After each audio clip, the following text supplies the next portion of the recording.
Good morning students. இந்த வீடியோவில் நம்ம பார்க்க போகிறது +1 அக்கௌண்டன்சி தமிழ் மீடியம் பாடம் 4 பேரீடு. இதில் எடுத்துக்காட்டில் இருக்கிற எல்லா கணக்கும் போட்டாச்சு. இப்போ நம்ம பயிற்சி வினாக்களில் 11 கணக்கு இருக்கு. அந்த 11 கணக்கையும் நம்ம போட்டலாம். இந்த வீடியோவில் நான் 7 கணக்கு வரைக்கும் திட்டமிட்டிருக்கேன். அடுத்த இன்னொரு வீடியோவில் 8, 9, 10, 11 ஒரு 4 வீடியோ போட்டாச்சுன்னா இன்னும் 2 வீடியோ, இந்த வீடியோ இன்னும் ஒரு வீடியோ போட்டால் இந்த பாடம் நமக்கு முழுசாக முடிஞ்சிடும்.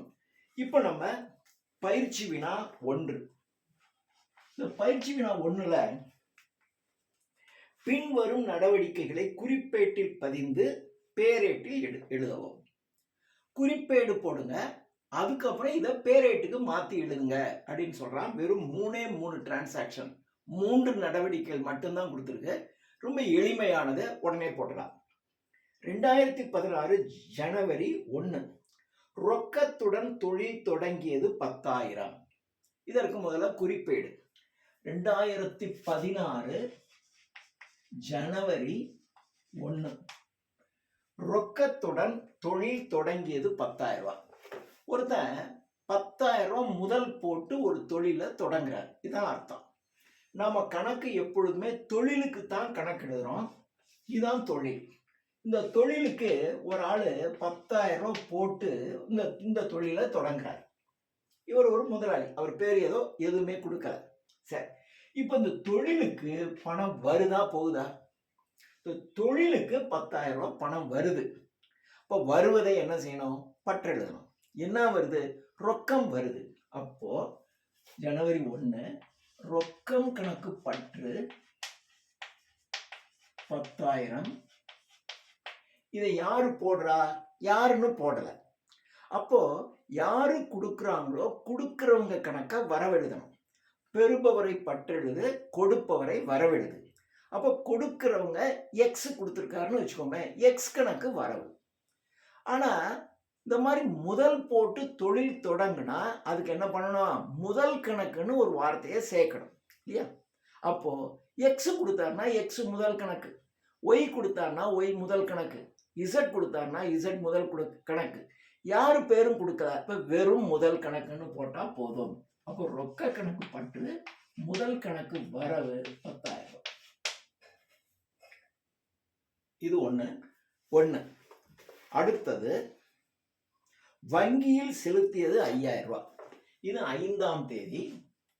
வங்கியில 5,000 கொண்டு போய் போடுறோம். அப்போ நம்ம கையில் இருக்கக்கூடிய பணத்தை பேங்க்ல கொண்டு போய் போடுறோம்.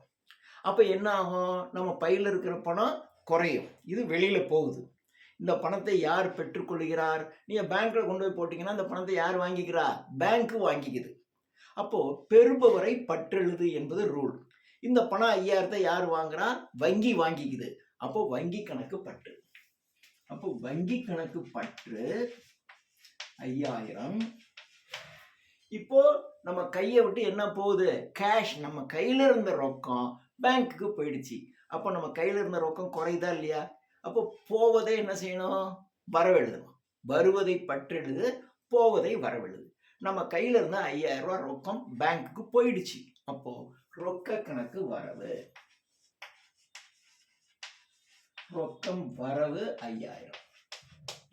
அடுத்தது ராம் என்பவரிடமிருந்து சரக்குகளை ரொக்கத்திற்கு வாங்கியது 1,000. ராம்ங்கிற ஆள், இது 7ஆம் தேதி. ராம்ங்கிற ஆள்கிட்ட இருந்து 1,000 ரூபாய்க்கு, 1,000 ரூபாய்க்கு நாம சரக்கு வாங்குறோம்.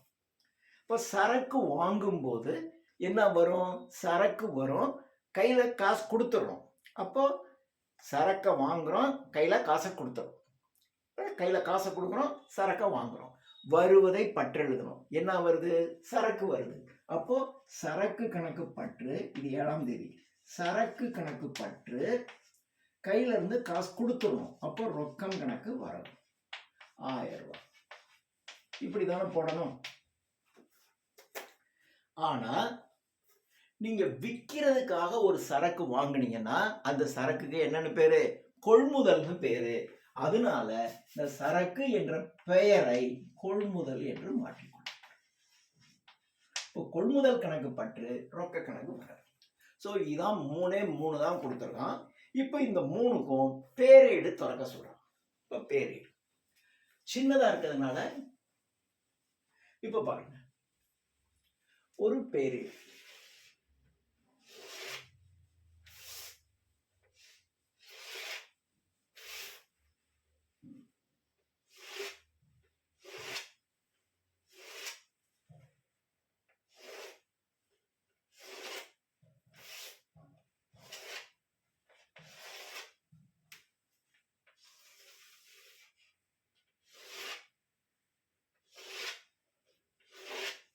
இந்த பக்கம் பற்று, இந்த பக்கம் வரவு. பற்றுல முதல்ல இருக்கிறது தேதி, அடுத்தது விபரம், அடுத்தது குறிப்பேட்டு பக்க எண், இது தொகை.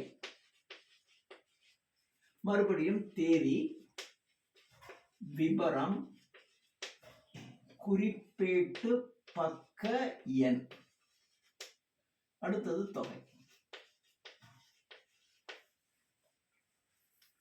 இப்போ ரொக்கம் கணக்கு பற்று, இந்த பேரேடு ரொக்கத்துக்கானது. ரொக்கம் கணக்கு பற்றுல 10,000 ரூபாய். இந்த பக்கம் தான் பற்று இல்லையா, இந்த பக்கம் பற்று, இதுக்கு இந்த பக்கம் எழுதுனீங்கன்னா வரவு. அப்ப பற்றுல 10,000 ரூபாய்.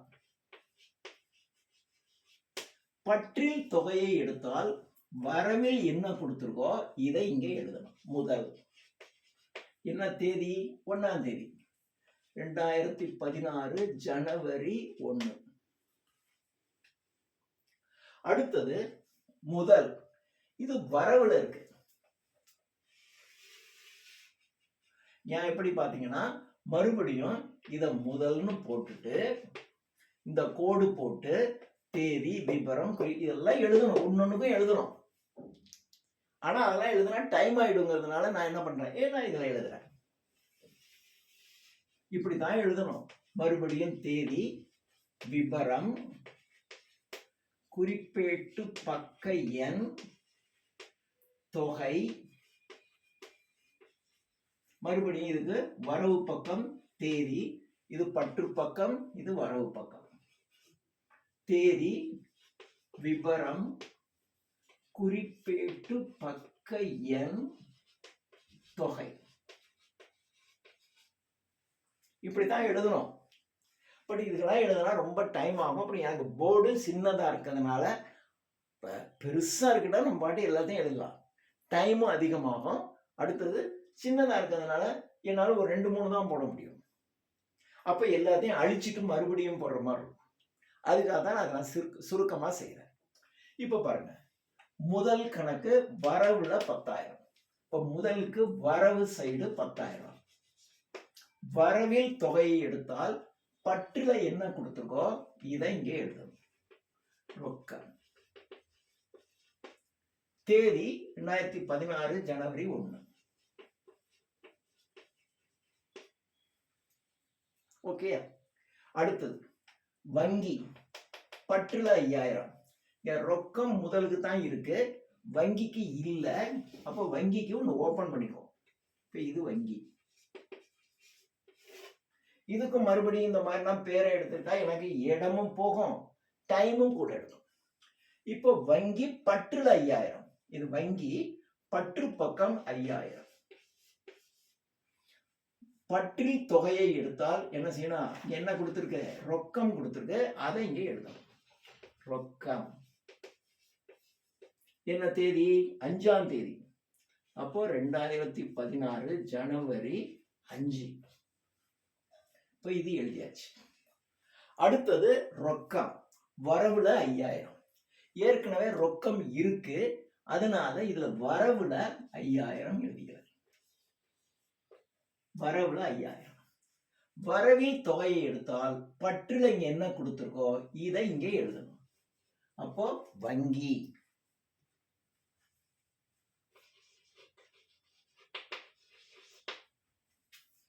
இது முடிஞ்சிருச்சு. அடுத்தது கொள்முதல். இங்க ரொக்கம் இருக்கு, முதல் இருக்கு, வங்கி இருக்கு, கொள்முதலுக்கு இல்ல. அப்ப நான் ஒண்ணு போட்டுக்கிறேன். கொள்முதல் கொள்முதல்ல பற்று பக்கம் 1000. அப்போ இது பற்று, இந்த பக்கம் வரவு. பற்றுல 1000 ரூபாய், பற்றில் 1000 ரூபாய். பற்றில் தொகையை எடுத்தால் வரவுல என்ன கொடுத்துருக்கு? ரொக்கம்னு கொடுத்துருக்கு. அதை இங்கே எழுதிக்கணும். இது என்ன தேதி? 7ஆம் தேதி 2016 ஜனவரி 7. இங்க இது 5ஆம் தேதி. ஒண்ணுக்கு அந்த தேதியை போட்டுருங்க. ஓகே, இது முடிஞ்சிருச்சு. அடுத்தது ரொக்கம் வரவுல 1000 ரூபாய். ரொக்கம் ஏற்கனவே நம்ம கிட்ட இருக்கு. அப்போ வரவுல 1000 ரூபாய். இது என்ன தேதி? 7ஆம் தேதி. வரவில் தொகை எடுத்தால் பற்றுல என்ன கொடுத்துருக்கு? கொள்முதல்னு கொடுத்துருக்கு. இந்த கொள்முதலை இங்க போட்டு. சோ குறிப்பேடு போட்டாச்சு, பேரேடு போட்டாச்சு. இப்போ கூட்டி கழிச்சு அந்த வித்தியாசம் இருப்பு கீழ் இறக்கம், இருப்பு கீழ் கொணரப்பட்டது போடும். இப்போ இங்கே கூட்டினா 10,000, இங்கே கூட்டினா 6,000 தான். அப்போ இங்கதான் குறையுது இல்லையா? 10,000 பற்று பக்கம், வரவு பக்கம் 6,000. அப்ப பெருசு எது? இதான் பெருசு. அப்ப பெரியதை என்ன பண்ணா? 2 பக்கமும் எழுதிக்கங்க. இந்த பக்கமும் எழுதிக்கங்க.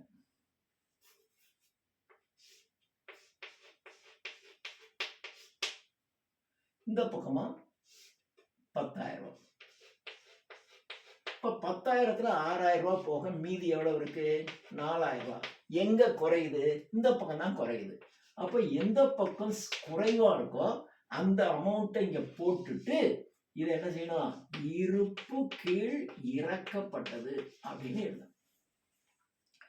எழுதிட்டு இதை அப்படியே ஆப்போசிட் சைடுல இருப்பு கீழ் கொணரப்பட்டது அப்படின்னு போட்டு இந்த 4,000 ரூபாயை அப்படியே இங்கே எழுது.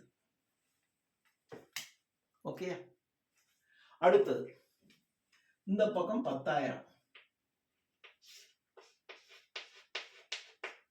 இங்க எதுவுமே இல்லை. எதுவும் இல்லைன்னா சைபர்னு அர்த்தம். 10,000த்துல சைபரை கழிச்சா 10,000 தான். அப்போ இந்த பக்கமும் 10,000, இந்த பக்கம் 10,000 போடுங்க. இப்போ இந்த பக்கம் எதுவுமே இல்லை, ஆனா 10,000 ரூபாய் போட்டிருக்கோம். அப்போ 10,000த்துல சைபரை கழிச்சா மீதி இருக்கும் என்ன இருக்கும்? 10,000 தான் இருக்கும். இது அப்படியே போட்டு இருப்பு கீழ் இறக்கம். இது அப்படியே ஆப்போசிட் சைடுல இருப்பு கீழ் கொணரப்பட்டது அப்படின்னு 10,000.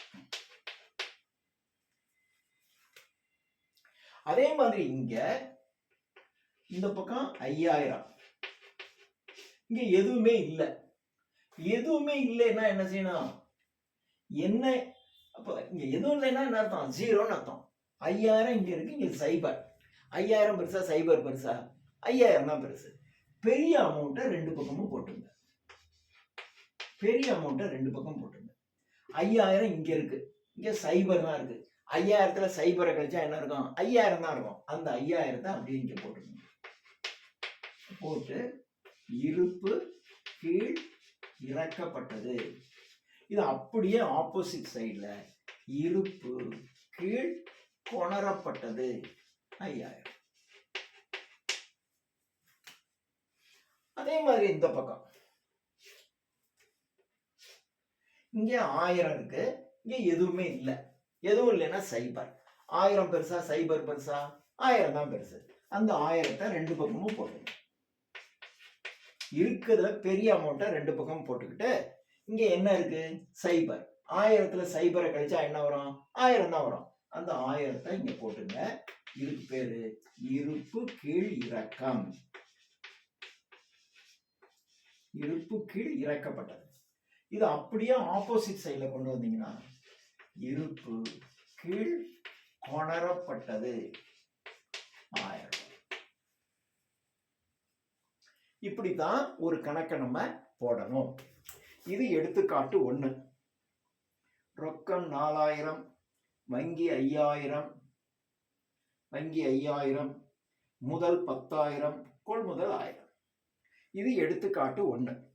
இதே மாதிரி எடுத்துக்காட்டு 2. இதுல எப்படி 3 டிரான்சாக்ஷனா கொடுத்துக்கலாம். எடுத்துக்காட்டு 2ல 4 டிரான்சாக்ஷன் கொடுத்துக்கலாம். அவ்வளவுதான் வித்தியாசம். அதை விட 1 கூட. அழிச்சிடலாமா?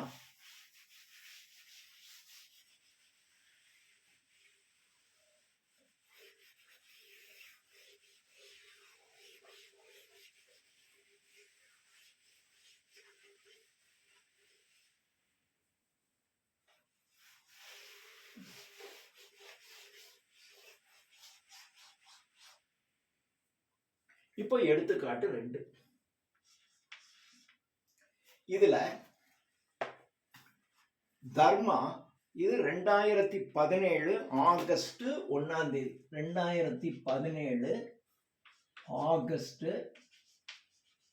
1ஆம் தேதி என்ன நடக்குது? தர்மா ரொக்கத்துடன் தொழில் தொடங்கியது 70,000 ரூபாய். தர்மா என்கிற ஆளு 70,000 ரூபாய் முதல் போட்டு ஒரு தொழிலை தொடங்குறார். இப்போ தொழிலுக்கு பணம் வருதா போதா? இந்த தொழிலுக்கு தர்மாங்கிற ஆளு 70,000 ரூபாய் தொழில பணம் போடுறாரு. அப்போ தொழிலுக்கு பணம் வருது. அப்போ வருவதை என்ன செய்யணும்? பற்று எழுது. அப்போ ரொக்கம் கணக்கு பற்று 70,000. இதை யார் கொடுக்கிறா? தர்மா கொடுக்கிறார். கொடுப்பவரை என்ன செய்யணும்? வரவெழுதணும். பெறுபவரை பற்று எழுதணும், கொடுப்பவரை வரவெழுதணும். அப்போ தர்மா கணக்கு வரவு. ஆனா அவர் முதல் போடுறதுனால தர்மா முதல் கணக்குன்னு எழுதணும். அப்போ தர்மா முதல் கணக்கு வரவு 70,000.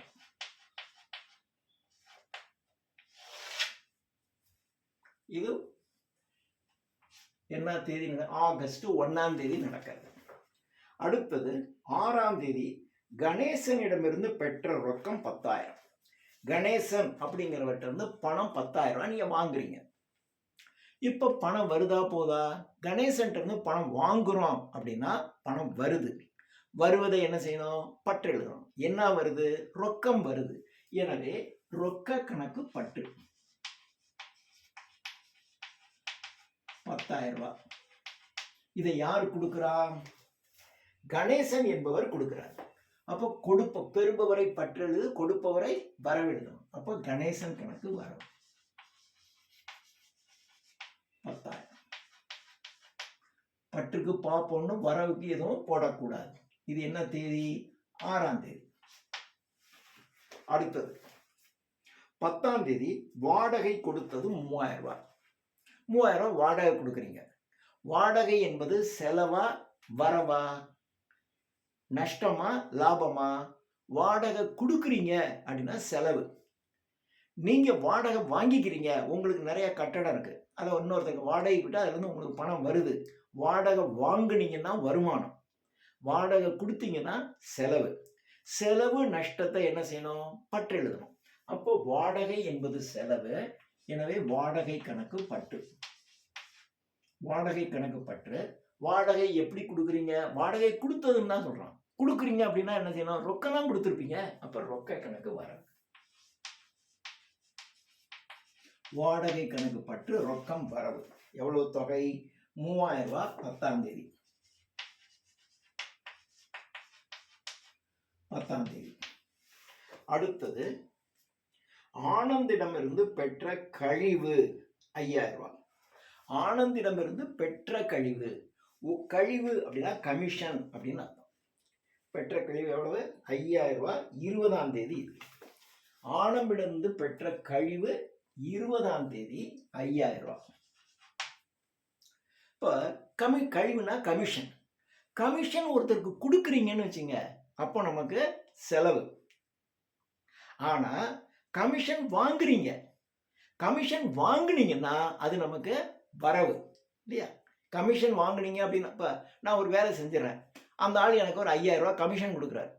கமிஷன் கொடுத்தா எனக்கு அது லாபம் தானே?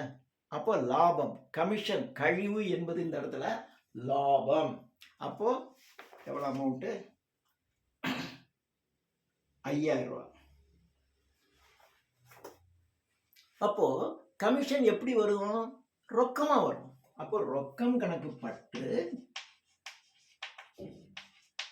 கழிவு கணக்கு வரவு 5,000 ரூபாய். ஓகே, இது 20ஆம் தேதி முடிஞ்சிருச்சு. இப்போ நம்ம பேரேடு தொடங்கணும். பேரேடுக்கு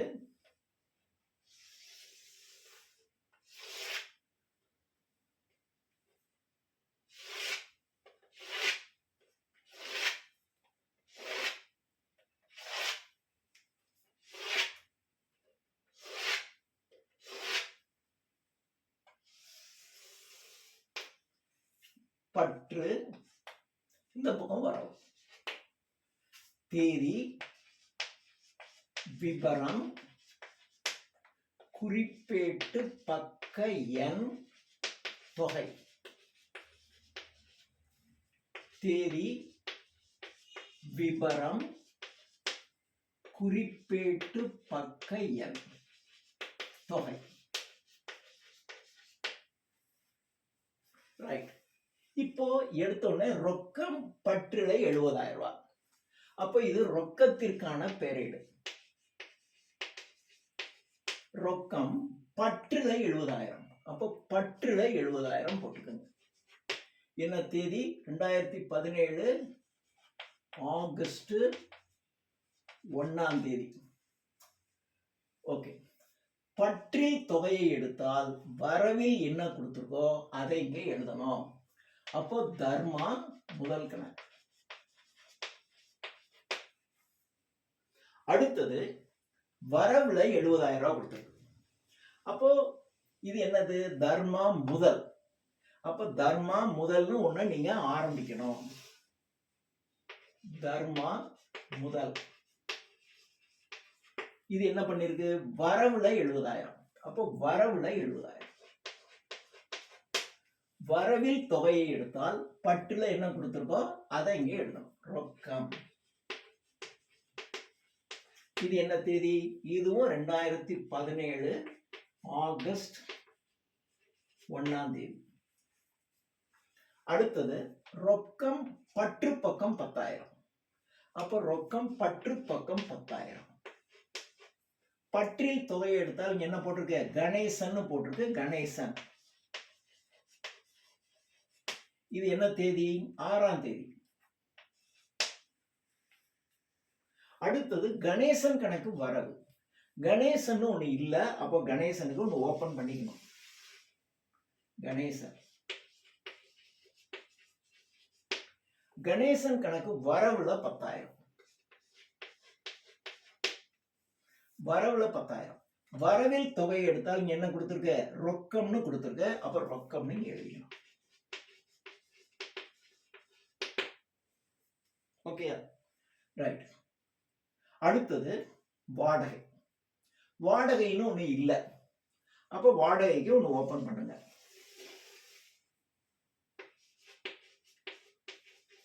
வாடகை. வாடகை என்பது பற்றுல 3000. அப்ப பற்றில் 3000.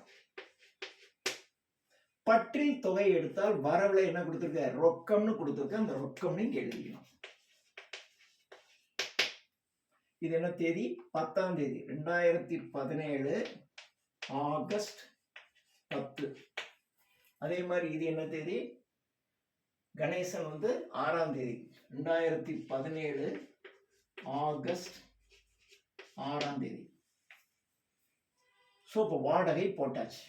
அடுத்தது ரொக்கம். வரவுல 3000. அப்போ வரவு பக்கம் இது ரொக்கம். ரொக்கத்துக்கு வரவுல 3000 போடும். வரவில் தொகை எடுத்தால் என்ன கொடுத்திருக்கு? வாடகைன்னு கொடுத்திருக்கு. அந்த வாடகை இங்க போடும்.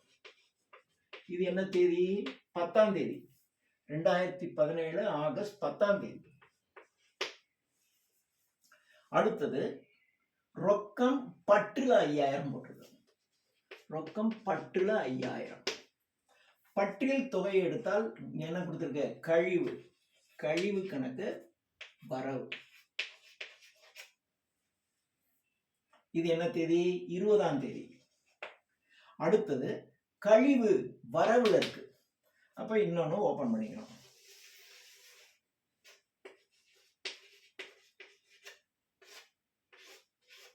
கழிவு வரவுல 5000. வரவில் தொகையை எடுத்தால் என்ன கொடுத்திருக்க? ரொக்கம்னு கொடுத்திருக்க. அந்த ரொக்கம் போட்டு என்ன தேதி? 20ஆம் தேதி. அப்போ எல்லாமே போட்டாச்சு. இப்போ குறிப்பேடு போடணும். குறிப்பேடை கரெக்டா போட்டுட்டா அதை அப்படியே பெயர்த்து எழுதணும். பெயரேடு. இப்போ கூட்டல். இதுல எது அதிக பக்கமாக இருக்குன்னு பாருங்க. இந்த பக்கம் கூட்டினா 85,000 ரூபாய் வருது இல்லையா? இந்த பக்கம் கூட்டினா 85,000. இந்த பக்கம் கூட்டினா வெறும் 3,000 தான் இருக்கு. வெறும் 3,000. இதுல எது பெருசு? 85,000 தான் பெருசு. அப்ப இருக்கிறதுல பெருசா இருக்கிறத ரெண்டு பக்கமும் எழுதுங்க. இந்த பக்கமும் 85,000, இந்த பக்கம் 85,000 போட்டுட்டு இங்க ரெண்டுக்கும் உள்ள வித்தியாசம் எவ்வளவு? கழிச்சிங்கன்னா 85,000 3,000 கழிச்சா 82,000. எந்த பக்கம் குறையா இருக்கோ அந்த பக்கம் இந்த கழிச்சு வர தொகையை என்ன பண்ணணும்? எழுதிக்கிட்டு இதுக்கு என்ன பேரு? இருப்பு கீழ் இறக்கம்னு பேரு. இருப்பு கீழ் இறக்கப்பட்டது. இருப்பு கீழ் இறக்கம் எந்த பக்கம் இருக்கோ அதுக்கு ஆப்போசிட் சைட்ல இருப்பு கீழ் கொணரப்பட்டதுன்னு கொண்டு போகணும். அப்போ இருப்பு கீழ் கொணரப்பட்டது எவ்வளவு? 82,000. அடுத்தது இங்க 70,000 இருக்கு. இங்க எதுவுமே இல்லை. எதுவும் இல்லைன்னா அங்க 0 இருக்குன்னு வச்சுக்கணும். ஒண்ணு இல்லைன்னா அங்க 0 தானே. இப்ப 70,000. இங்க 0. ரெண்டுல எந்த பக்கம் பெருசோ அதை பெரிய தொகையை எழுதிக்கணும். ரெண்டு பக்கம் எழுதிக்கணும். இந்த பக்கம் 70,000 இருக்கு, இங்க 0 தான் இருக்கு. அப்ப 70,000 தான் பெருசு. நான் ரெண்டு பக்கம் எழுதிக்கிட்டேன். இங்க 70,000 இருக்கு, இங்க 0 தான் இருக்கு. இங்க 82,000, இந்த 85,000 இருக்கு, இங்க 3,000 இருக்கு. 85,000 3,000 கழிச்சுக்கிட்டோம். இங்க 70,000 இருக்கு, இங்க 0 இருக்கு. 70,000 0 கழிச்சா என்ன வரும்? 70,000 தான் வரும். அப்போ 70,000. இருப்பு கீழ் இறக்கப்பட்டது. இது அப்படியே இருப்பு கீழ் கொணரப்பட்டதுன்னு இங்க கொண்டு போய் 70,000. அடுத்தது கணேசன். இந்த பக்கம் 10,000 இருக்கு, இங்க எதுவுமே இல்லை. அப்போ கூட்டுங்க. இந்த பக்கம் எதுவுமே இல்லை. அப்போ 10,000, இங்க 0. அப்போ 10,000த்துல 0 போச்சுன்னா என்ன இருக்கும்? 10,000 தான் இருக்கும். இது அப்படியே இருப்பு கீழ் இறக்கப்பட்டது. இது மாதிரியே தான். இதுக்கு ஆப்போசிட் சைட்ல இருப்பு கீழ் கொணரப்பட்டது 10,000. அடுத்தது இந்த பக்கம் 3,000 இருக்கு. இந்த பக்கம் எதுவுமே இல்லை. எதுவும் இல்லைன்னா என்ன அர்த்தம்? 0 இருக்குன்னு அர்த்தம். 3,000த்துல 0 கழிச்சா 3,000. இத இருப்பு கீழ் இறக்கப்பட்டது. அதை அப்படியே அடுத்த பக்கம் கொண்டு வந்து இருப்பு கீழ் கொணரப்பட்டது.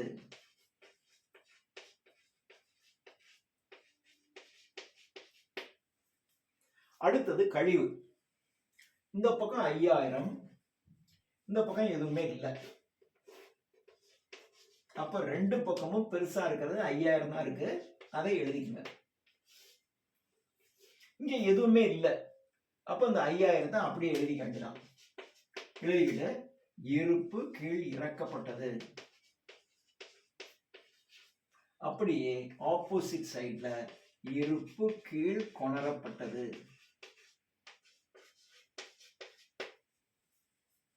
இந்த கொணரப்பட்டது என்பது இந்த டோட்டலுக்கு கீழே தான் போகணும். அதுக்கு முன்னாடி இங்க போட்ட மாதிரி இங்க கொண்டு உள்ள போடக்கூடாது. டோட்டலுக்கு கீழே தான் போகணும். எல்லா இடத்துலையும் நான் கரெக்டா போட்டுக்கணும். பார்த்துங்க. இது ரெண்டாவது கணக்கு. ஆன்சர் செக் பண்ணிக்கலாம். ரொக்கம் 82,000. ரொக்கம் 82,000. முதல் 70,000. அடுத்தது கணேசன் 10,000, வாடகை 3,000, கழிவு 5,000. ஓகேயா? ஸோ இது ரெண்டாவது கணக்கு. அடுத்தது மூணாவது கணக்கு.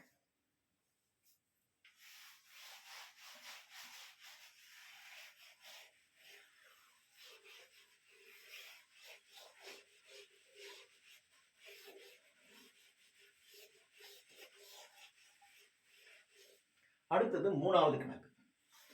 மூணாவது கணக்குல 2018 ஜனவரி 1 அன்று வினோத் என்பவரின் ஏடுகளில் கீழ்கண்ட இருப்புகள், தொடக்க இருப்பு அப்படின்னு கொடுத்துட்டான். இத சொத்துக்கள் என்னன்னு கொடுத்துருக்கான். ராம் என்பவரினுடைய சொத்துக்கள்ல ரொக்கம் 40,000, சரக்கிருப்பு 50,000, ராம் என்பவரிடமிருந்து பெற வேண்டியது 20,000, எந்திரம் 40,000, பொறுப்புகள்ல விஜய் என்பவருக்கு செலுத்த வேண்டியது 10,000. தொடக்க பதிவினை தந்து வினோத்தின் முதல் கணக்கினை எழுது அப்படின்னு கேட்குறான். இது மாதிரி ஒரு கணக்கு நம்ம ஏற்கனவே போட்டிருக்கோம். எத்தனாவது எடுத்துக்காட்டு? எடுத்துக்காட்டு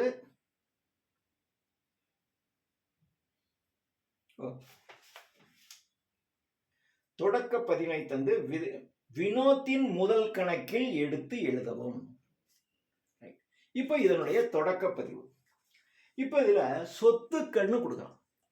சொத்துக்கள் என்பது எல்லாமே பற்று. ஞாபகம் வச்சுக்கணும். சொத்துக்கள் என்பது பற்று, பொறுப்புகள் என்பது வரவு. இப்போ ரொக்கம் என்பது என்ன? சொத்து இல்லையா? அப்போ ரொக்கம் கணக்கு பற்று. ரொக்கம் கணக்கு பற்று எவ்வளவு? 10,000. அடுத்தது சரக்கிருப்பு 50,000. நம்ம கையில 50,000 ரூபாய்க்கு சரக்கு இருக்கு. உங்க கடையில 50,000 ரூபாய்க்கு சரக்கு வச்சிருக்கீங்க, அது உங்க சொத்து தானே. அப்ப சரக்கிருப்பு கணக்கு பற்று. சொத்து அனைத்தும் பற்று. சரக்கிருப்பு கணக்கு பற்று 50,000. அவனே சொல்லிட்டான், கீழ்கண்டது சொத்துன்னு சொல்லிட்டான். ராம் என்பவரிடந்து பெற வேண்டியது 20,000. ராம்ங்கிற ஒருத்தருக்கு இருந்து நமக்கு வரவேண்டிய பணம். ஒரு ஆள்கிட்ட இருந்து நமக்கு வரவேண்டிய பணம் அப்படின்னா இன்னைக்கோ நாளைக்கோ 2 நாள் கழிச்சோ 1 வருஷம் கழிச்சோ நமக்கு வந்துடும்ல. அப்போ வந்துச்சுன்னா அது நமக்கு சொத்து தானே. அப்போ நமக்கு வரவேண்டிய பணம்னா சொத்து. அப்போ ராம் என்பவரிடம் வந்து வரவேண்டியது அப்படின்னா நமக்கு அது சொத்து. அப்போ என்ன பண்ணணும்? ராம் கணக்குன்னே போடலாம். சொத்து. அப்ப ராம் கணக்கு பற்று 20,000. அடுத்தது எந்திரம் 40,000. எந்திரம் என்பது சொத்து. அப்போ சொத்துனா பற்று. உங்ககிட்ட ஒரு மெஷின் வச்சிருக்கீங்க, அது உங்க சொத்து தானே. அப்ப எந்திரம் கணக்கு பற்று 40,000. சொத்தெல்லாம் பற்றுல எழுதிடணும். அடுத்தது பொறுப்புகள்னு அவனே கொடுத்துட்டான். விஜய் என்பவருக்கு நாம கொடுக்க வேண்டியது 10,000. நாம ஒருத்தருக்கு பணம் கொடுக்கணும் அப்படின்னா அது பொறுப்பு. பொறுப்பு என்பது எப்பயும் வரவுல வரணும்.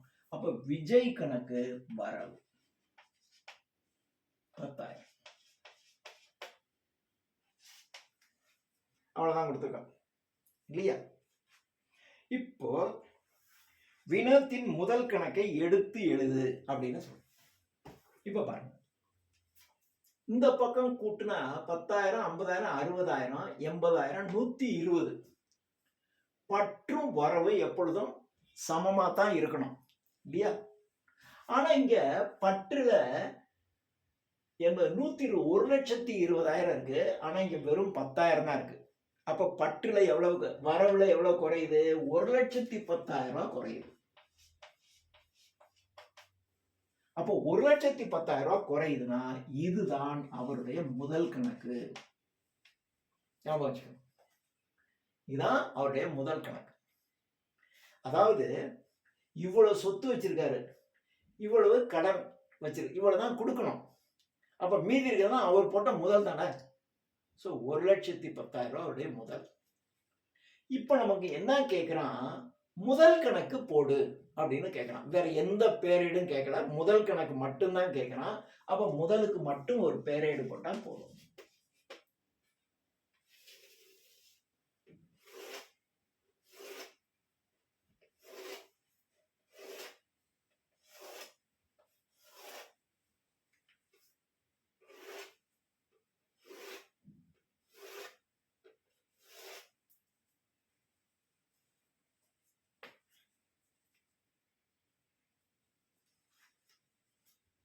இப்ப பாருங்க, முதல் என்பது எவ்வளவு இருக்கு?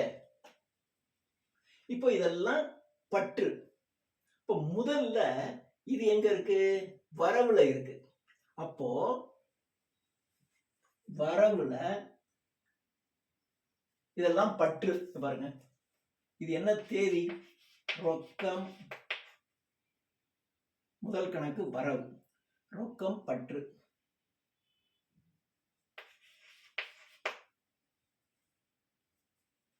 இதுல 1,10,000.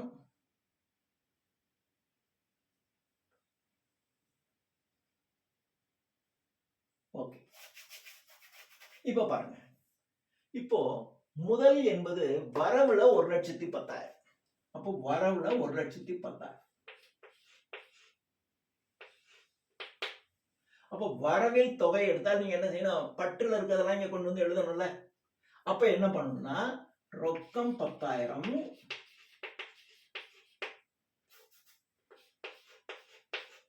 ரொக்கம் 10,000 சரக்கிருப்பு 50,000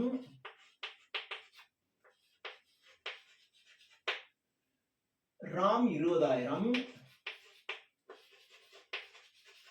ராம் 20,000 எந்திரம் 40,000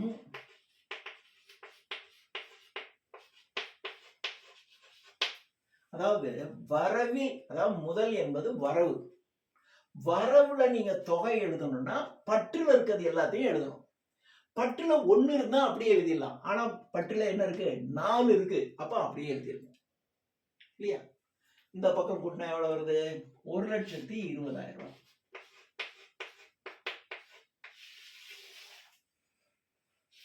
அப்ப இங்க என்ன வரணும்? 1,20,000. இது விஜய் என்பது என்ன இருக்கு? இது பற்றுல 10,000. விஜய் 10,000.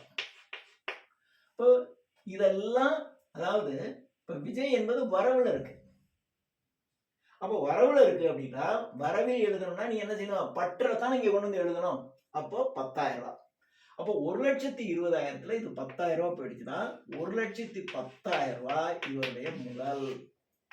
இததான் இருப்பு கீழ் இறக்கப்பட்டது. இது இருப்பு கீழ் கொணரப்பட்டது. 1,10,000.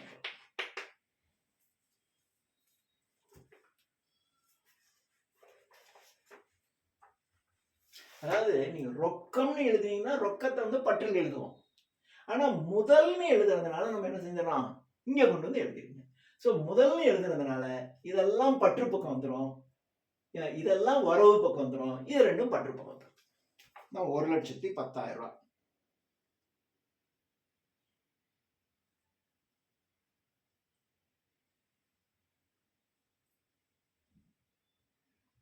90, 110, 150.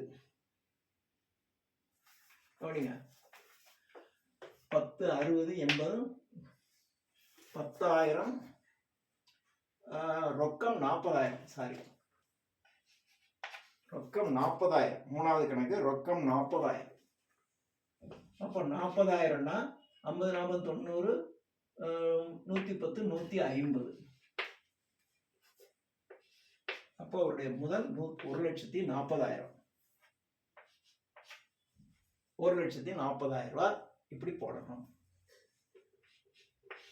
பார்க்கணும், எழுதும் பாருங்க. ரொக்கம் 40,000 போட்டிருக்கு. ஆனா நான் எழுதும் போது 10,000 எழுதிட்டேன். தான் வந்தது தப்பு. கவனமா போகணும். இது மூணாவது கணக்கு. அடுத்தது நாலாவது கணக்கு. பின்வரும் நடவடிக்கைகளில் இருந்து அரைக்கலன் கணக்கை தயாரிக்கவும்.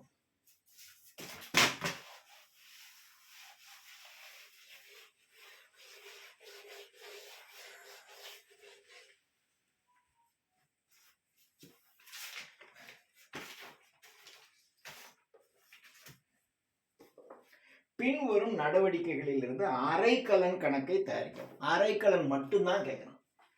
அப்போ அரைக்கலன் பர்னிச்சர். இது எத்தனாவது கணக்கு? நாலாவது கணக்கு. அரைக்கலன் கணக்கு தான் நீங்க போடணும். ஒன்னே ஒண்ணு போடுறதுனால நான் நல்லா ஃப்ரீயா போட்டுக்கிறேன்.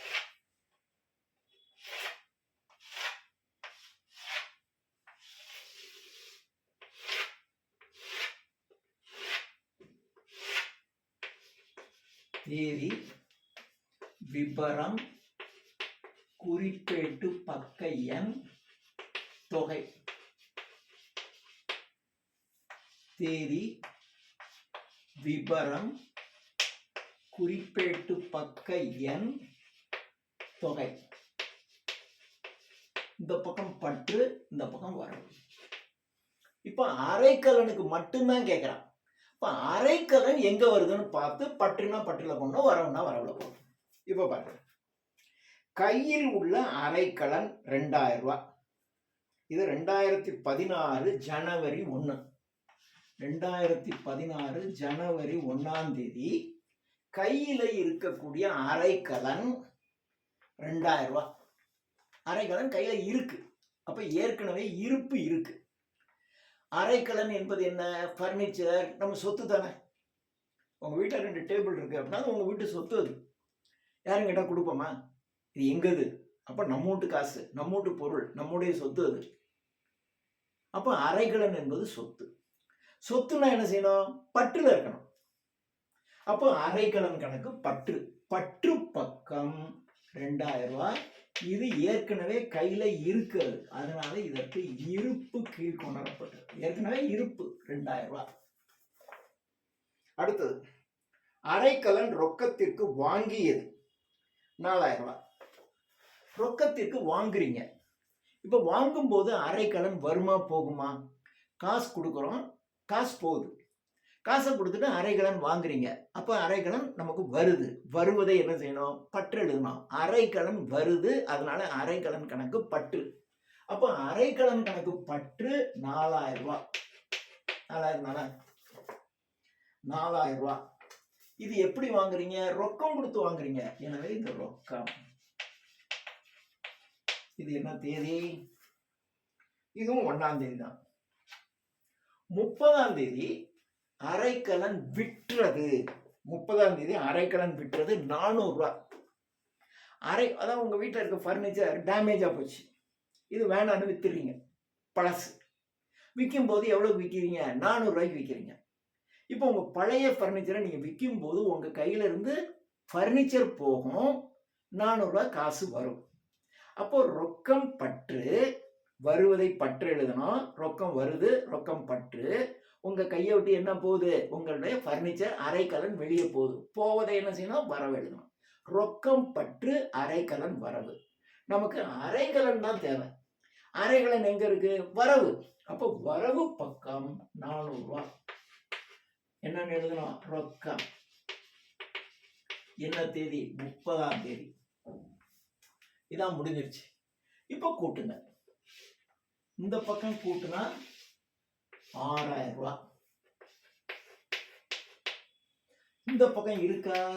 இந்த பக்கம் கூட்டினா வெறும் 400 தான் இருக்கு. எது பெருசு? 6000 பெருசா 400 பெருசா? 6000 தான் பெருசு. 6000 ரெண்டு பக்கமும். இப்போ 6000த்துல 400 போக எவ்வளவு குறையுது? 5600 ரூபாய் குறையுது. இதுக்கு தான் இருப்பு கீழ் இறக்கப்பட்டது. இது அப்படியே ஆப்போசிட் சைடுல இருப்பு கீழ் கொணரப்பட்டது 5600 ரூபாய். ஓகே, இது 4வது கணக்கு. அடுத்தது 5வது கணக்கு. 5வது கணக்கு.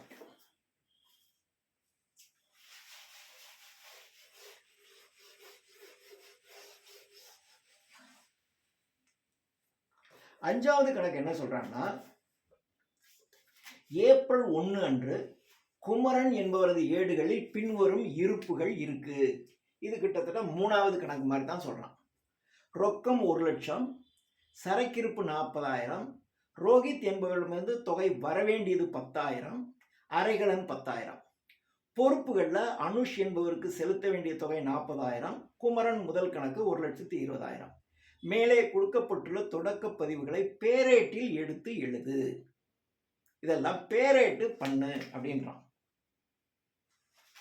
இப்போ 3வது கணக்குல முதல் கணக்கு மாத்திரம் போடுன்னா, இப்போ இதுல எல்லா கணக்கையும் போடு அப்படின்னு சொல்றோம்.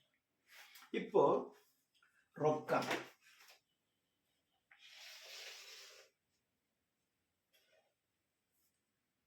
எத்தனை இருக்கு? 1 2 3 4 5 6 போட வேண்டியது. போட்டுக்கலாம்.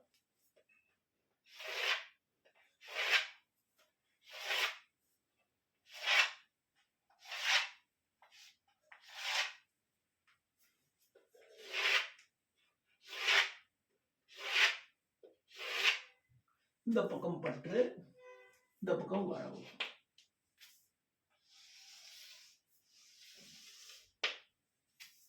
தேதி, விபரம்,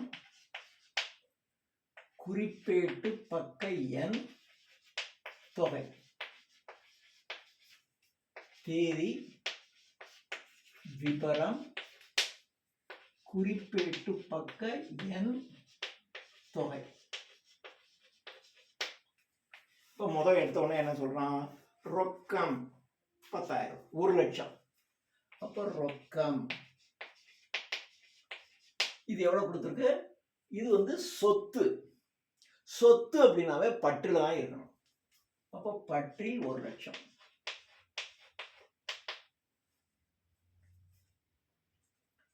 அன்று குமரன் ஏடுகளில் இருப்பது.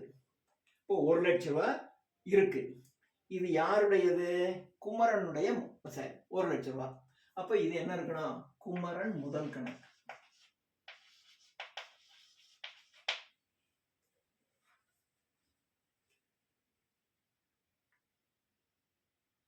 ஒரு லட்சம் ரூபாய்.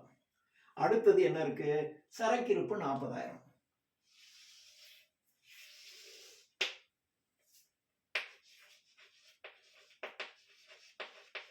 சரக்கிருப்பும் சொத்து.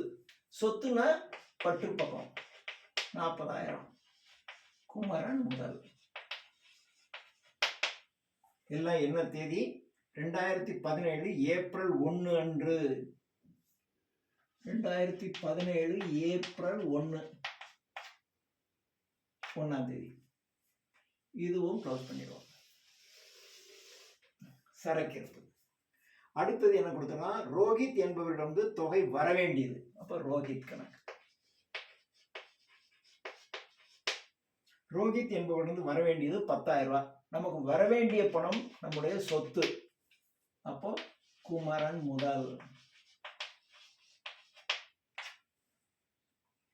அடுத்தது அரைக்கலன் 10,000 ரூபாய்.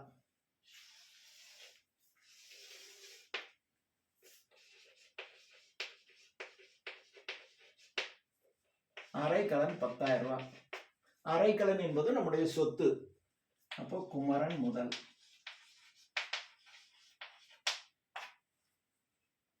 அடுத்தது பொறுப்பு. பொறுப்பு அப்படின்னு சொல்லிட்டாவே வரவு பக்கம் போடுறது. இது என்ன கொடுக்கிறோம்?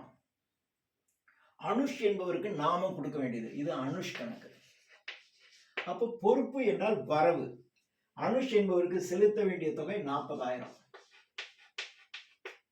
குமரன் முதல்.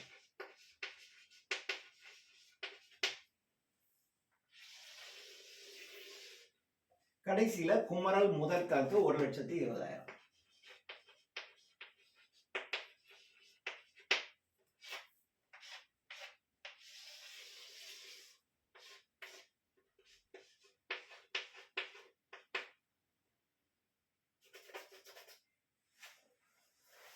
இப்ப இந்த குமரன் முதல்ல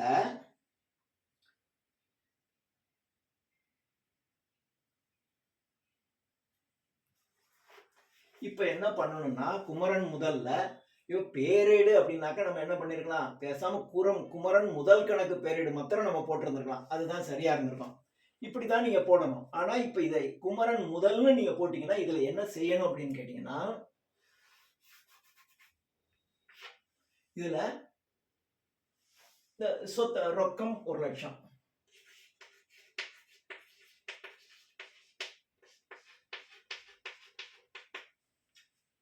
அடுத்தது சரக்கிருப்பு 40,000.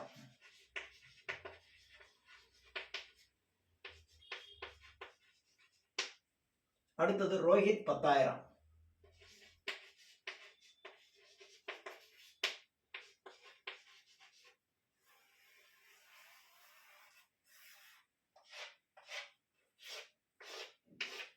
ரோஹித் 10,000. அடுத்தது அரைக்கலன் 10,000.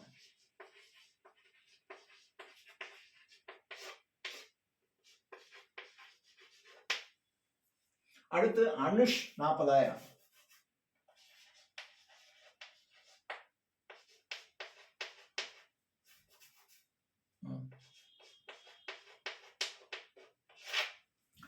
இப்படிதான் போடணும்.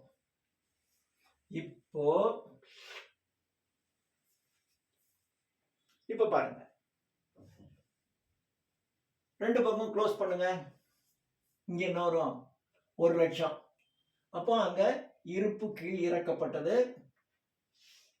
1,00,000.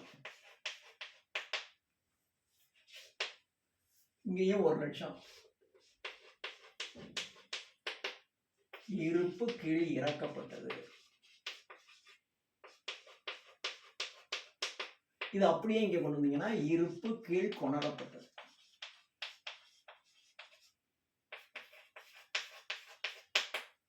அதே மாதிரி முதல் இது 40,000.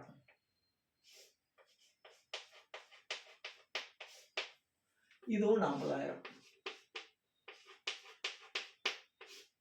இருப்பு கீழ் இறக்கப்பட்டது. இந்த 40,000 இங்க கொண்டு வந்து இருப்பு கீழ் கொணரப்பட்டது.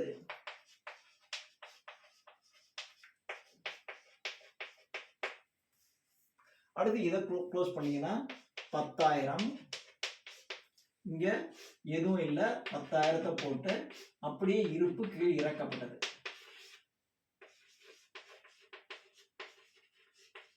இது அப்படியே இங்க கொண்டு வந்தீங்கன்னா இருப்பு கீழ் கொணரப்பட்டது.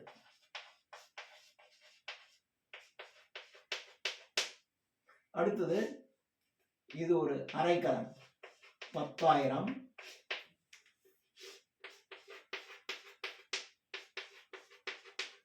இருப்பு கீழ் இறக்கப்பட்டது, இருப்பு கீழ் கொணரப்பட்டது.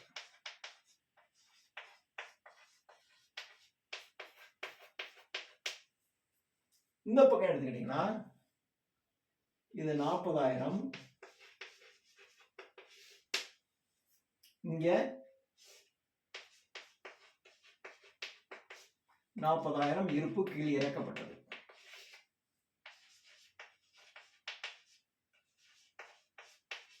இது அப்படியே இங்க கொண்டு போனீங்கன்னா இருப்பு கீழ் கொணரப்பட்டது.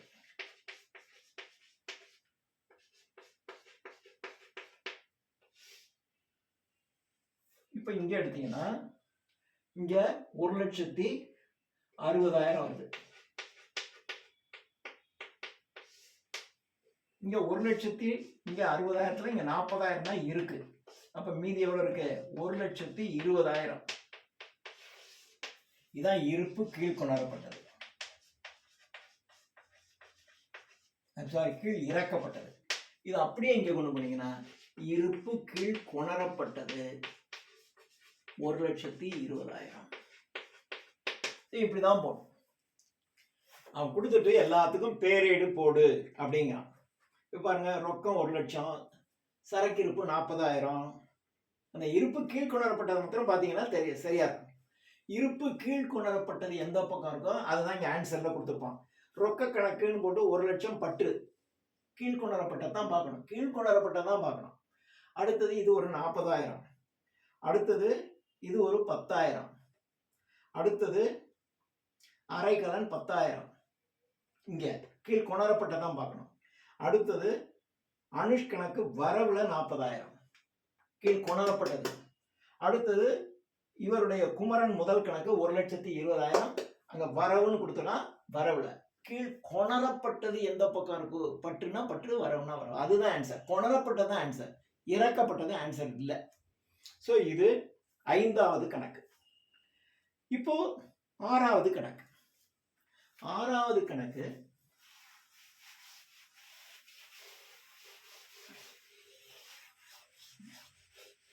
இதெல்லாம் திருப்பி திருப்பி திருப்பி போட்டீங்கன்னா பயிற்சி ஆகும் வேகமா. தொகை எழுதும் போது மாத்திரம் கவனமா எழுதும்.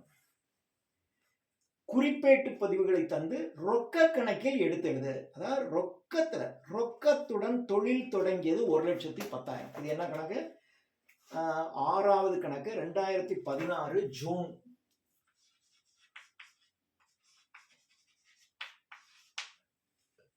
ரொக்கத்தோட ஒருத்தர் தொழில் தொடங்குறார்.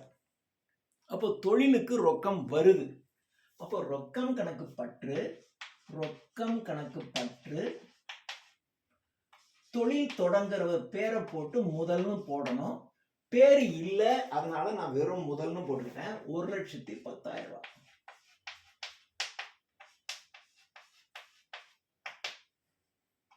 இது 1ஆம் தேதி. 1ஆம் தேதி. அடுத்தது 10ஆம் தேதி கூடுதல் முதல் இட்டது 50,000. 10ஆம் தேதிக்கு இந்த முதல் பத்தலைன்னு இன்னும் கொஞ்சம் முதல் போடுறாரு. முதல் போட்டா என்ன பதிவோ அதே தான். 10ஆம் தேதி இன்னும் கொஞ்சம் முதல் போடுறாரு. அப்போ அதே தான். ரொக்கம் பற்று மறுபடியும் முதல் கணக்கு வரவு 10,000 ரூபாய். கூடுதல் முதல் 50,000. இந்த மாதிரி தான் ஏதாவது தப்பா விட்டுறேன். அடுத்தது 28ஆம் தேதி சொந்த செலவுகளுக்கு எடுத்துக்கொண்டது 20,000. சொந்த செலவுக்கு 20,000 ரூபாய் எடுத்துக்கிறார். இப்போ பணத்தை எடுத்தீங்கன்னா என்ன ஆயிடும்? பணம் வெளியில போகும். வருவதை பற்றெழுதணும், போவதை வரவெழுதணும் இல்லையா?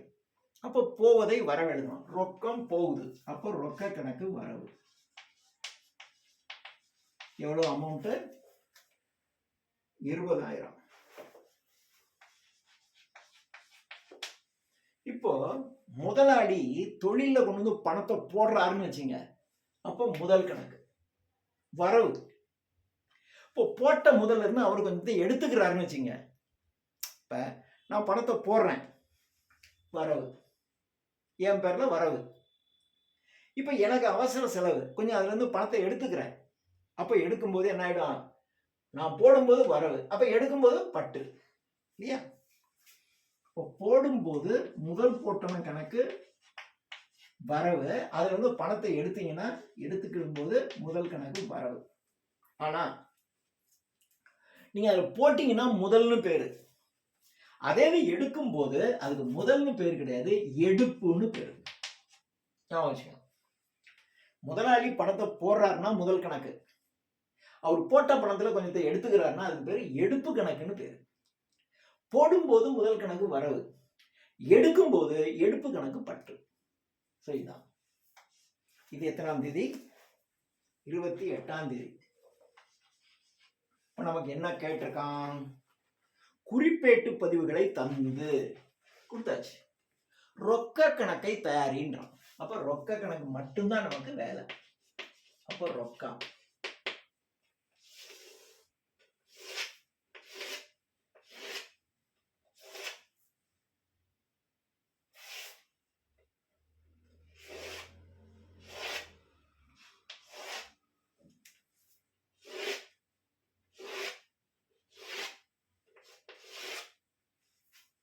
பற்று வரவு,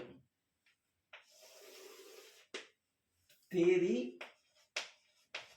விபரம், குறிப்பேட்டு பக்க எண், தொகை. தேதி, விபரம், குறிப்பேட்டு பக்க எண், தொகை. இப்போ ரொக்கத்துக்கு மட்டும்தான் போடு, வேற எதுவும் போட சொல்ல. ரொக்கம். அப்ப ரொக்கம்னு எங்கெங்க இருக்கும் அதை மாத்திரம் எழுதுனா போதும். ரொக்கம் என்ன இருக்கு? பற்றுல 1,10,000 ரூபாய். பற்றில் தொகை எடுத்தாலும் என்ன இருக்கு? முதல்ல இருக்கு, முதல் போட்டுக்கணும். இது என்ன தேதி? 1ஆம் தேதி. அடுத்தது வேற எங்க ரொக்கம் இருக்கு? இங்க இருக்கு. பற்றுல 50,000. பற்றுல 50,000. பற்றில் தொகை எடுத்தால் வரவுல என்ன கொடுத்துருக்கோம் அதை எழுதணும். முதல் 10ஆம் தேதி. அடுத்தது ரொக்கம் வரவுல இருக்கு 20,000. வரவுல 20,000. வரவில் தொகை எடுத்தால் பற்றில என்ன கொடுத்துருக்கான்? எடுப்புன்னு கொடுத்துருக்கு. எடுப்பை எழுதிக்கலாம். அவ்வளவுதான். வேற ரொக்கம்னு எங்க இல்லையே. இப்ப இங்க கூட்டுங்க. இங்கே கூட்டினா 1,60,000. இங்கே கூட்டினா 20,000. எது பெருசு? 1,60,000 தான் பெருசு. பெருசா 2 பக்கமும் எழுதுங்க. அப்ப இங்க எவ்வளவு குறையுது? 1,60,000த்துல 20,000 தான் அங்க இருக்கு. டிஃபரன்ஸ் 1,40,000 குறையுது. அந்த 1,40,000த்தை இருப்பு கீழ் இறக்கப்பட்டது, அப்படியே இருப்பு கீழ் கொணரப்பட்டது. 1,40,000 இது ஆன்சர். இது 6வது கணக்கு. ஆன்சர் ரொக்க கணக்கு பட்டுல 1,40,000. அடுத்தது 7வது கணக்கு. இந்த வீடியோல இது கணக்கு இதோட முடிச்சுக்கலாம். அடுத்தது 8, 9, 10, 11 4 கணக்கு இருக்கு. அதை இன்னொரு வீடியோல பார்த்தா அதோட இந்த பாடம் நமக்கு முடிஞ்சிடும்.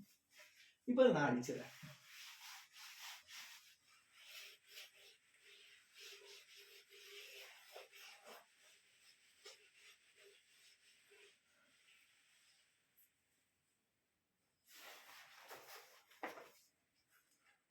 கீழ்கண்ட நடவடிக்கைகளுக்கு குறிப்பேட்டு பதிவுகளை தந்து அவற்றை கண்டு ரொக்க கணக்கு மற்றும் விற்பனை கணக்கு.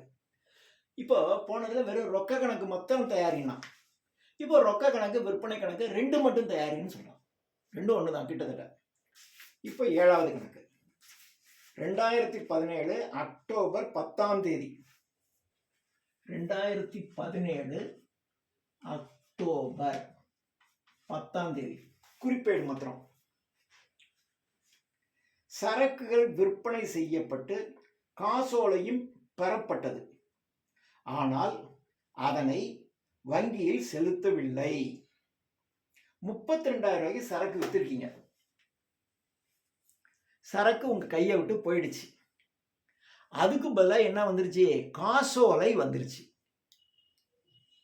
காசோலை வந்துருச்சு. வருவதை பற்று எழுதணும், போவதை வரவெழுதணும். என்ன வருது? காசோலை வருது. காசோலை கணக்கு பற்று. கவனம், மாத்துவேன். காசோலையை வாங்கிக்கிட்டு செக் ஒன்று வாங்கிக்கிட்டு சரக்கை கொடுத்துட்டீங்க. சரக்கு கணக்கு வரவு. சிம்பிள். வருவதை பற்று எழுது, போவதை வரவெழுது. 30,000 ரூபாய்.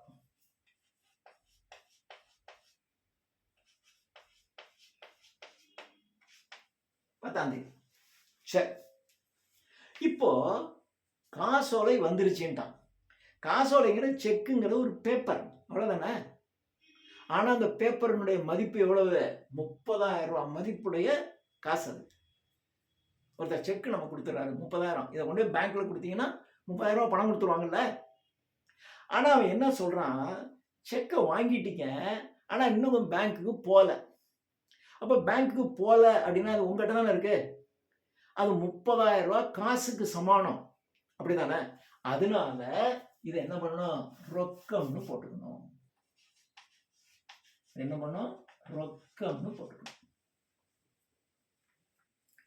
காசோலை வருது. 30,000 ரூபாய்க்கு ஒருத்தன் செக் கொடுத்துட்டான், கையெழுத்தை போட்டு கொடுத்துட்டான். இதை கொண்டு போய் நீங்க பேங்க்ல கொடுத்தீங்கன்னா பேங்க் உங்களுக்கு 30,000 தந்துடும். ஆனா இன்னும் நீங்க பேங்க்குக்கு போல. அப்போ அந்த செக்கு உங்க கையில தான் இருக்கு. கையில இருந்தா கையில 30,000 ரூபாய் மதிப்புடைய காசுக்கு சமானம் தானே அது. அதான் ரொக்கம். சப்போஸ் இதை கொண்டு போய் பேங்க்ல போட்டுட்டீங்கன்னு வச்சுங்க, அப்போ பேங்க்ல உங்க கணக்குல 30,000 ரூபாய் ஏத்திடுவாங்க. அப்போ வங்கின்னு போட்டுக்கணும். இப்போ இந்த பாருங்க.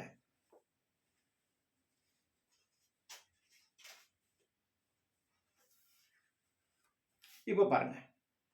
இப்போ இத என்ன சொல்றான்? சரக்குகள் விற்பனை செய்யப்பட்டு காசோலையும் பெறப்பட்டது, ஆனால் அதனை வங்கியில் செலுத்தவில்லை அப்படின்னு சொன்னதுனால இங்க நான் ரொக்கம்னு போட்டுட்டேன்.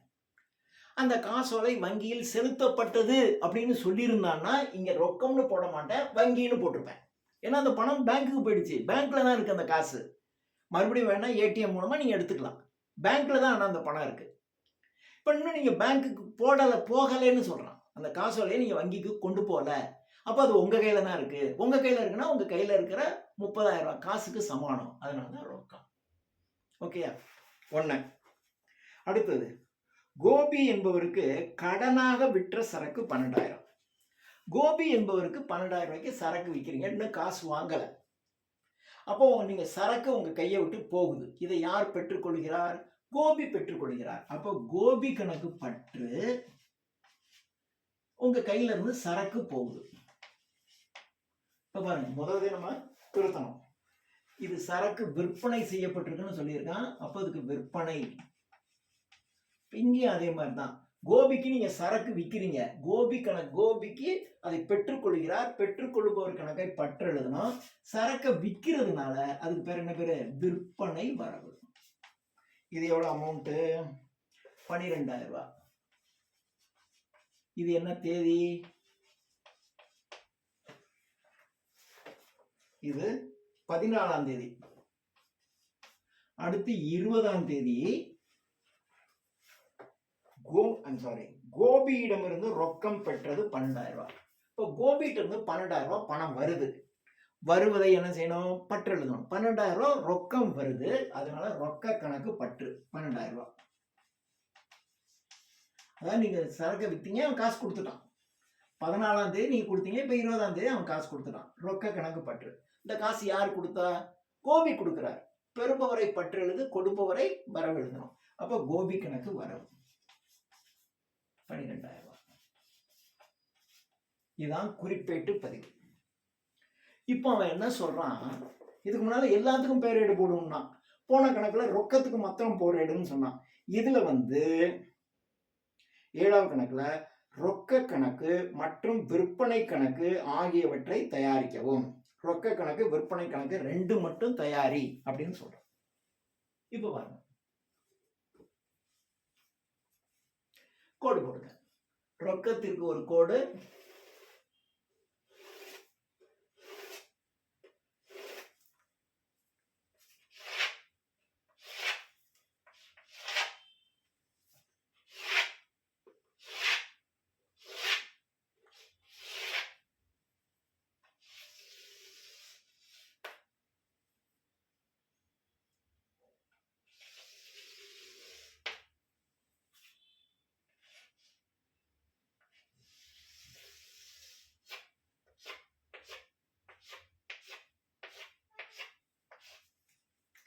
தேதி, விபரம், குறிப்பேட்டு பக்க எண், தொகை. தேதி, விபரம், குறிப்பேட்டு பக்க எண், தொகை. தேதி, விபரம், இடம் ஃப்ரீயா இருக்கிறதுனால நான் 2ஆவே எழுதிக்கிறேன். குறிப்பேட்டு பக்க எண், தொகை. தேதி, விபரம், குறிப்பேட்டு பக்க எண், தொகை. இப்ப நமக்கு என்னென்ன கோபி விற்பனைக்கு ரொக்கத்துக்கு தானே போட சொல்லியிருக்கான். ரொக்க கணக்கு மற்றும் விற்பனை கணக்கு. இது ரொக்கம், இது விற்பனை. இப்போ ரொக்கத்துக்கும் விற்பனைக்கு மட்டும்தான் போடுன்றான், வேற எதையும் போட சொல்லல. இப்போ ரொக்கம்னு எங்க இருக்குன்னு பாருங்க. இங்க ரொக்கம் இருக்கு. எங்க இருக்கு? பற்றுல 30,000. இப்போ பற்றில் 30,000. பற்றில் தொகையை எடுத்தால் இங்க என்ன கொடுத்திருக்கு? விற்பனைன்னு கொடுத்திருக்கு. விற்பனை. அடுத்தது பற்றுல 12,000. இங்க என்ன கொடுத்திருக்கு? கோபின்னு கொடுத்திருக்கு. கோபி. இது என்ன தேதி? 2017 அக்டோபர் 10ஆம் தேதி. இது 20ஆம் தேதி. ரொக்கம் 2 தான் எழுதிட்டேன். அடுத்தது விற்பனை. விற்பனைக்கு இங்க ஒண்ணு இருக்கு, இங்க ஒண்ணு இருக்கு, 2 தான் இருக்கு. இப்ப விற்பனை வரவுல 30,000. வரவில் தொகையை எடுத்தால் பற்றுல என்ன கொடுத்திருக்கு? ரொக்கம்னு கொடுத்திருக்கு. அதை இங்க எழுதணும். இது என்ன தேதி? 10ஆம் தேதி. அடுத்தது விற்பனை வரவுல 12,000. வரவில் தொகையை எடுத்தால் பட்டில் என்ன கொடுத்துருக்கு, கோபின்னு கொடுத்துருக்கு, கோபின்னு எழுதணும். இது என்ன தேதி, 14ஆம் தேதி. அப்போ ரொக்கம் விற்பனை ரெண்டு மாத்திரம் எடுத்து எழுதியாச்சு. இப்போ அவ்வளவுதான், வேற எதுவும் இல்லை. இப்போ இதை கூட்டி போடணும், அவ்வளவுதான். இந்த பக்கம் கூட்டுங்க, 42,000. இந்த பக்கம் எதுவுமே இல்லை. எதுவுமே இல்லைன்னா அப்படியே 42,000 போட்டு இருப்பு கீழ் இறக்கப்பட்டதுன்னு போட்டுக்கணும். இது அப்படியே ஆப்போசிட் சைடுல இருப்பு கீழ் கொணரப்பட்டதுன்னு போட்டணும். அப்போ ரொக்கம் பற்று பக்கம் 42,000. அதே மாதிரி இந்த பக்கம் 42,000. இந்த பக்கம் எதுவுமே இல்லை. எதுவும் இல்லைன்னா அந்த தொகையை அப்படியே போட்டு இருப்பு கீழ் இறக்கப்பட்டதுன்னு போடணும். இது அப்படியே ஆப்போசிட் சைடுல இருப்பு கீழ் கொணரப்பட்டது 42,000. இதான் ஆன்சர். இந்த இருப்பு கீழ் கொணரப்பட்டதுன்னு எந்த பக்கம் இருக்கோ, ஸோ ரொக்கம் பற்றுல 42,000, விற்பனை வரவுல 42,000. இதான் ஆன்சர். ஓகே, இப்போ நம்ம 7 கணக்கு பார்த்துட்டோம். இன்னும் 8, 9, 10, 11 4 கணக்கு இருக்கு. அதை இன்னொரு வீடியோவில் பார்த்தா இதோட இந்த சாப்டர் முடிஞ்சு போயிடும். தேங்க்யூ.